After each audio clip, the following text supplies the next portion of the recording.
تۆرەدا باس لە ڕۆڵی ڕێکخراوە پیشەیە و دیموکراتیەکان دەکەین لە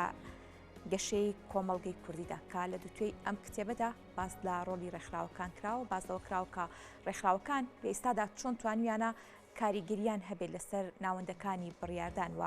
مێژووی ڕێکخراوەکان و لە ئێستادا ئەو کارانی کە دەیکەن خۆی لە چیدا دەبینێتەوە و چۆن توانراوە هاوکاری کۆمەڵگە بێت تایبەت بەم بابەتە نووسەری کتێبەکان و زادی مهندس کە بەڕێزیان لە ستودیۆ بەیانی کورسار نیوز بیانن کاک نەوزاد سپاس بۆ ئامادەبوونی بەڕێستان بەخێراتی هەڵبەتە من لە ناونیشانی کتێبەکەەوە دەست پێ دەکەم ڕۆڵی ڕێکخراوە پیشەی و دیموکراتیەکان لە گەشەی کۆمەڵگەی کوردیدا بۆچی ئەم ناونیشانەیە خودت نووسینی کتێبێک لەم بارەیەوە بۆچی گرنگ بۆ بەلای بەڕێستانەوە زۆر سپاسانەکەم و بەیانی هەموو لایەک باش بێ بەڵێ کتێبەکە خۆی عنوانەکەی و خود ناونیشانەکەی باس لە ڕۆڵی هەموو ڕێکخراوە دیموکراتی پیشەیەکانەکە لە هەموو کۆمەڵگەکان کۆمەڵگە مرۆڤاتیەکان بە پێشکەوتو دواکەوتەکان و بە تایبەتیش لە کۆمەڵگەی کوردیا کە من مەبەستمەوە تیشتێکی بخەمە سەر چکە و بوارێکی زۆر فراوانە زۆر چین و توێژەکان هەموو چین و توێژەکانی کۆمەلگا لە خۆ دەگرێ خۆشتان دەزانن کۆمەلگا بە بچووک بێ یا گەورە لە چەندین چین و توێژی جیاواز پێک دێ کە هەر یەکێک لەم چین و توێژانە خواست ئاوات ئامانج و پلانی خۆی هەیە و داواکاری و مافی ڕەوای خۆی هەیە کە دێ دەکۆشێ خەبا دەکا بۆ گەیشتن بە ئاوات و ئامانجەکانی بۆیە وەکووتم ئەگەر بە مانایەکی کە بڵێن کۆمەلگا مرۆڤاتیەکان بریتین لە کۆمەلگا ڕێکخراوە پیشەی و جەماوەریەکان قسەیەکی هەڵە نابێ لەبەرەوەی وەکووتم کۆمەلگا چەترێکی گەورەیە بۆ کۆکردنەوەی هەموو چین و توێژەکان بۆیە هەر یەکێک لەو ڕێکخراوانە طبعاً ئەم ڕێکخراوانەش هەر یەکەیان نوێنەرایەتی چینێک توێژێک دەکات لە کۆمەلگایە و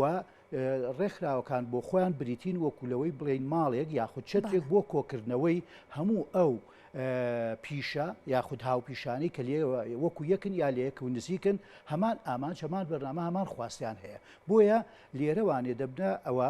خۆیان کۆ دەکەنەوە و بەرنمەیەکی یەکگرتودا دەمەزرێنن و بەرنمەی کارێکی ئاڕاستەکرا و دیاری دەکەن بۆ خۆیان بۆ ئەوەی لەسەری بڕۆن و بگەنە ئەنجامەکانی خۆیان لێرەیە کە دەبینین ئەم کۆمەڵە و ڕێکخراوانە وەکو وتمان سەرتاسەری کۆمەلگا دەگرێتەوە و هەموو بوارەکانی ژیان دەگرێتەوە لە پەروەردە لە فێرکردن لە خوێندن لە بواری ژنان لە بواری منداڵان باشە لە بواری مافەکانی مرۆڤ و هەموو ئەو بوارەکانی کە دەگرێتەوە بۆیە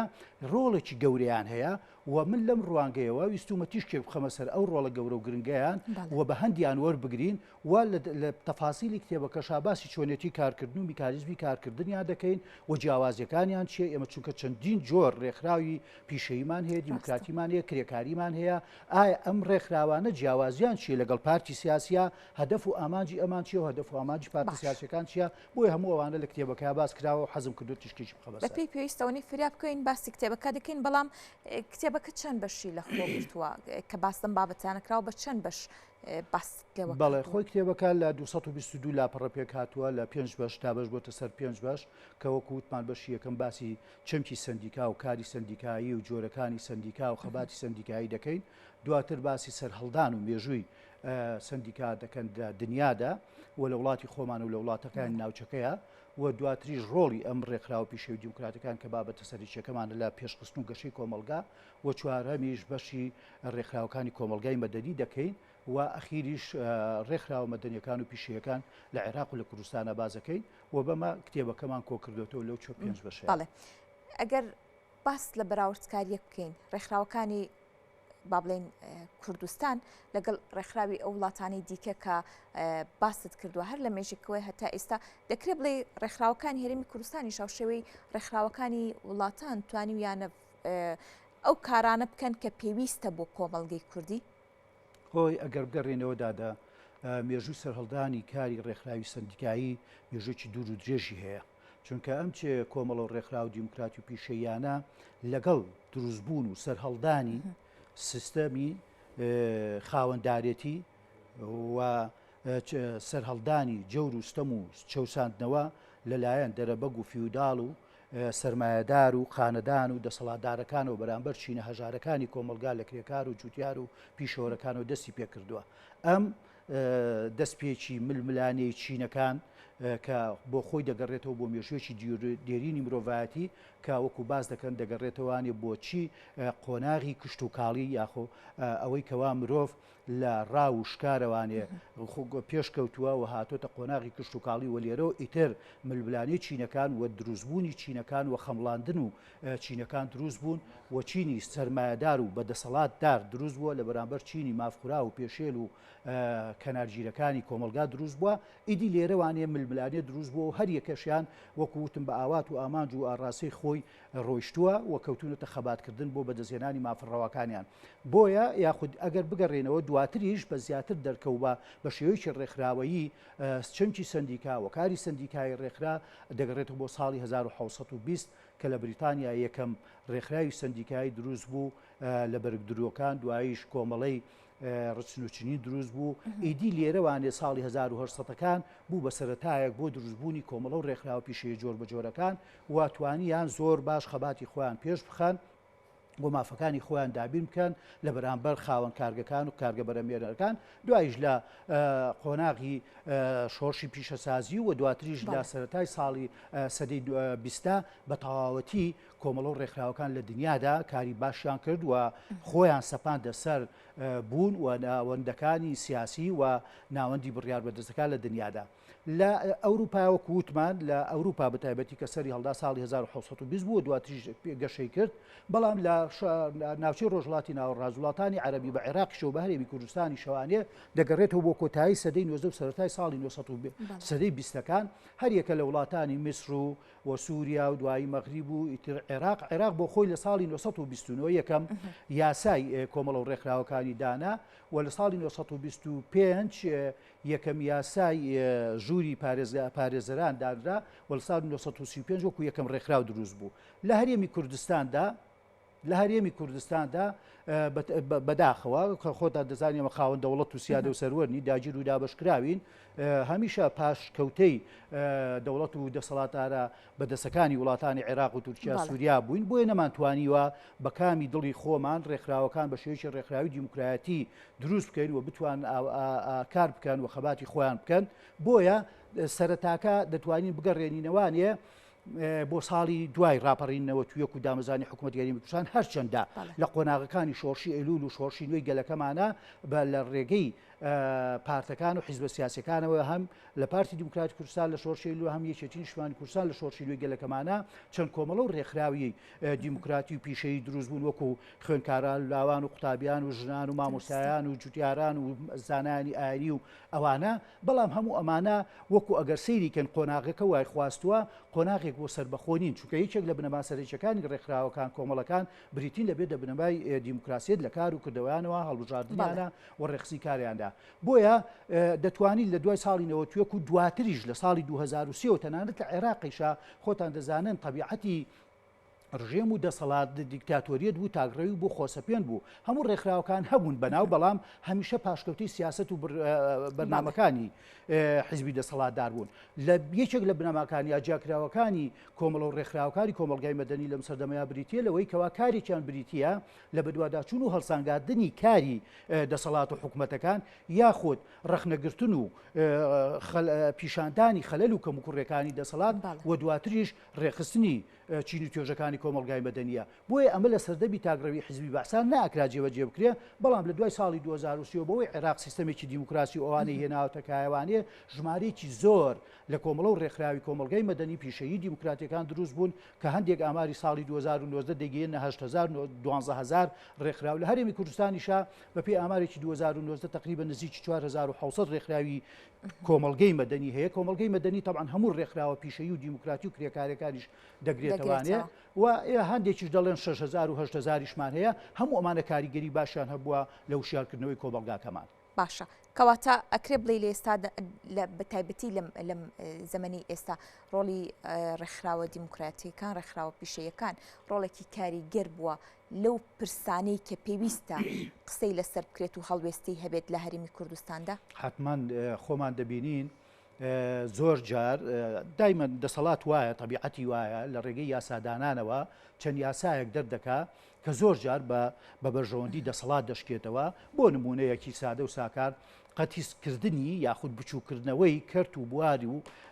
ئەوەی ئازادیەکان یاخود پێشێلکردنی مافەکانی مرۆڤ بە هەموو چین و توێژەکانەوە پێشێلکردنی ژنان سەروەندەبوونی یاسا هەموو ئەمانە دەسەڵاتەکان بە دیموکراسی و نادیموکراسی و زۆر جار هەوڵ دەدەن بە قازانجی دەسەڵات و بەرژەوەندی حیزبی دەسەڵات بشکێنەوە بەڵام ئەم کۆمەلگا ئەم ڕێکخراوانی کۆمەلگەی مەدەنی یەکێک لە کارەکانیان بریتێ لەوەی یەکەم وشارکردنەوەی تاک و خێزان و کۆمەلگا بۆ مافەکانی خۆیان بۆ داواکاریەکانی خۆیان دوو وەستانەوە و بەرەنگاربوونەوەی ئەم هەوڵانە یاخود ئەم هەنگاوانە یا ئەم ئامانجانەی دەسەڵات بۆ قەتیسکردنی تاک لە بنەمایەک لە بنەما سەرچەکانی تاک و خێزان بە تایبەتی کە بنەچای دروستبوونی و بناغی دروستبوونی کۆمەلگایکی سربەخۆ ئازادن بریتیە لە ئازادی مافیەکە لە فیترەتی ئینسانەوە لە دروستبوونی ئینسانەوە هەبووە و دروست بووە و مرۆڤ و تاک ئەبێ ئازاد بێ ئەوسا دەتوانێت باشتر بیر بکات و باشتر داهێنان بکە بەڵام لە سیستەمە دیکتاتۆریەکانە ئەمەیان پێ قوبوڵ نییە بۆیە ڕێکخراوەکانی کۆمەلگەی مەدەنی کارێکی سەرچیان بریتیە لە ئەوەی کەوا تاکەکان و شارکەنەوە خێزانەکان و شارکەنەوە بە مافەکانیان و داواکاریەکانیان و ڕێگە پیشاندەران و ڕەخنەگرتن لە کۆمەلگەی مەدەنی لە دەسەڵات و لەم ڕێگەیەوانێ بە ڕێگەی ئاشتی بە ڕێگەی وشارکردنەوە و زۆر جاریش دەبێتە هۆی ئەوەی کەوا کۆبوونەوە خۆپێشاندان مانگرتنی ژڕوو بدا بەرامبەر دەسەڵاتەکان و خۆشمان دەبینی لە دنیا دیموکراسی ئەمە زۆر باوە و لە کوردستانی خۆشمانە لە چەند ساڵی ڕابردووە چەندین جار لەسەر مافەکان وەکو موچە پێنەدان و پێشێرکردنی مافەکان و ئازادیەکان و ڕەخنەگرتنەکان هەموو ئەمانە دەورێکی باشیان بینیوە و زۆر جار وەکو ئەڵێن لە بابەتێکا کە لە دنیاوە باوەسێ دەسەڵاتی سەرەکی هەیە لە دەسەڵاتی یاسادانان لە پەرلەمان و دەسەڵاتی جێبەجێکردن وەکو حکوومەتەکان و دەسەڵاتی دادوەری و دەسەڵاتی چوارەم بریتێ لە دەسەڵاتی ڕاگەاندن و هۆکارەکانی ڕاگەاندن ئێستا ئەم چەمکە هاتۆتەکایەوە کە ڕێکخراوەکانی کۆمەلگەی مەدەنی بوونەتە دەسەڵاتی پێنجەم بۆ خۆتان دەزان هەموو دەسەڵاتێ پێویستی بە چەند بنەمایەک هەیە یەک لەوانە بریتێ لە بوونی سەرچاوەیەکی مرۆیی وشیار کە ڕێکخراوی کۆمەلگەی مەدەنی بە حکمی ئەوەی کەوا کۆکەرەوەی هەموو ڕێکخراوە پیشەیی و دیموکراتی و کرێکارێکانە وەکو ئەڵێن جێیشێک یا سوپایەکی سەرچاوی هەیە مرۆیی هەیە دوو بەرنامە و پەیڕەوی ناوخۆی هەیە کە کاری بۆکە و هەدەف و ئامانجی خۆی هەیە کە تێدەکۆشێت و ئەمانە هەمووی وەکو دەسەڵاتێک بەکاردێنێ و بوونەتە ڕادیعک و بەربگریەک لە بەرامبەر هەموو دەسەڵاتانی کە دەیانەوێت بە شێوەیەکی گشتی مافەکانی تاک کۆمەڵەکان ڕێکخراوەکان پێشێل بکەن. بەڵێ کاک نەوزات لەم کتێبەدا باسی کەم و کورتی ڕێکخراوەکان کراوە؟ بەڵێ. چۆن باسی لێکرا ڕەنگە هەندێک کات ڕێکخراوێک دروست ببێت یاخود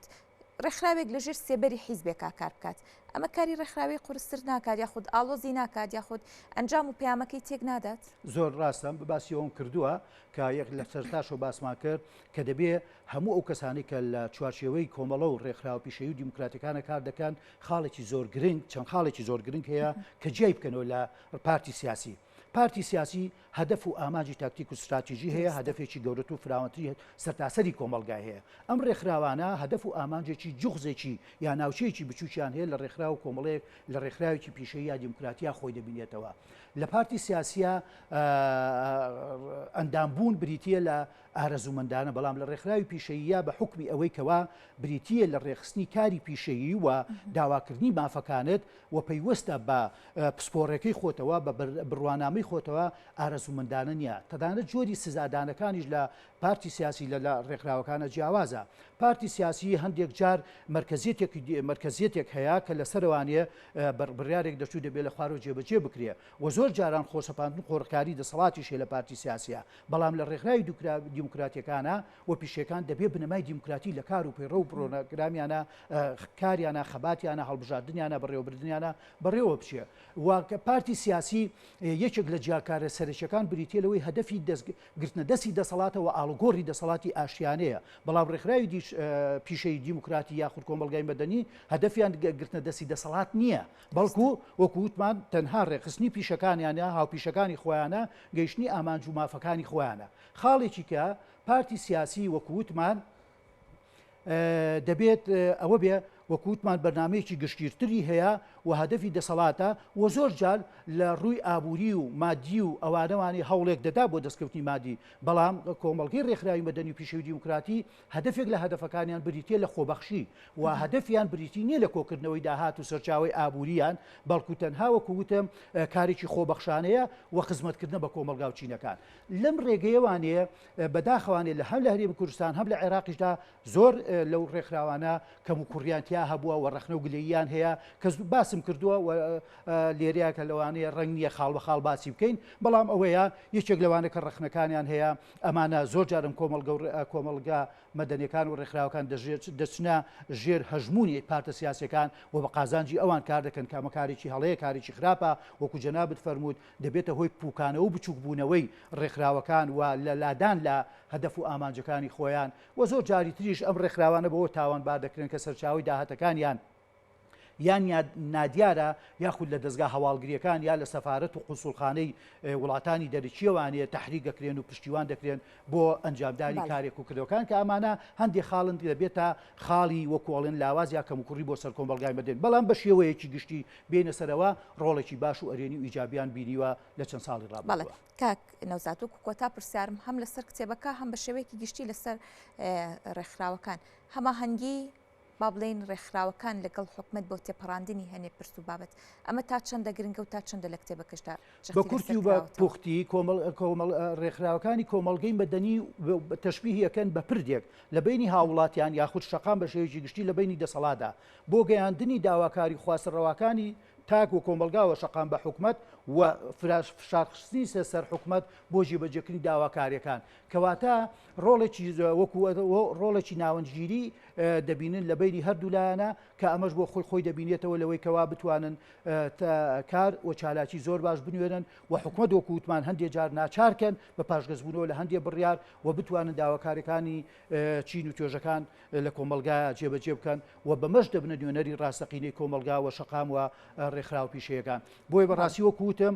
بۆتە دیاردەیەکی سەردەم و قۆراغێک پێویست بەوەکە و خاڵێکی زۆر مهم ئەوەیە بزانین کە هەمومان تێبگەین تەنها حکومت نییە و ناتوانێت هەموو داواکاریەکان هەموو کارەکان هەموو پرۆژەکان جێبەجێکە بۆیە لە لایەکی کەشەوە ئەم کۆمەڵگەی ڕێکخراو مەدەنیانە هاوکار و وەکووتم یارمەتی دەری حکومت و دەسەڵاتن بۆ جێبەجێکردنی هەندێک کار مەسەن هەندێک کاری خێرخوازی کاری حکومت نییە ئەم کۆمەڵگەی مەدەنیانە دەتوان جێبەجێکەن مەسەلەن حکومت دەسەڵات ناتوانێت بگاتە قوژ بن و شوێنە دوورە دەستەکانی هەموو وڵات و کۆمەلگا و چین و توێژەکان ئەم ڕێکخراوانە بە حکمی کاریان لە ناو ڕێکخراوەکان و کۆمەلگاکان و چین و توێژەکانە دەتوانن بگەن کەواتە دەکرێت بە شێوەیەکی ئەرێنی لیان بڕوانین و حکومەتی ژەبی هاوکار و یارمەتی دەریان بێ و ئەمانیش وەکووتم کار ئاسانکرد بن و یارمەتی دەربن بۆ حکومەت و دەسەڵات بەمەش کۆمەلگایەکی خۆشگوزەرانی دیموکراسی و مافەکانی مرۆڤ پارێزراوی بە یەکسانی ژن و پیا و هەموو پێکاتەکانی تری کۆمەلگا. زۆر سپاس بە ئامادەبوونی بەڕێستان زۆر سپاس بۆ نەوزاتی مهندس کە بەڕێزیان و کوونوسەر لەسەر ڕۆڵی ڕێکخراوە پیشەیەکان و دیموکراتەکان لە گەشەی کۆمەڵگەی کوردیدا بابەتێکت نووسی بوو کاڕوونت کردو زۆر سپاس بۆ بەڕێستان.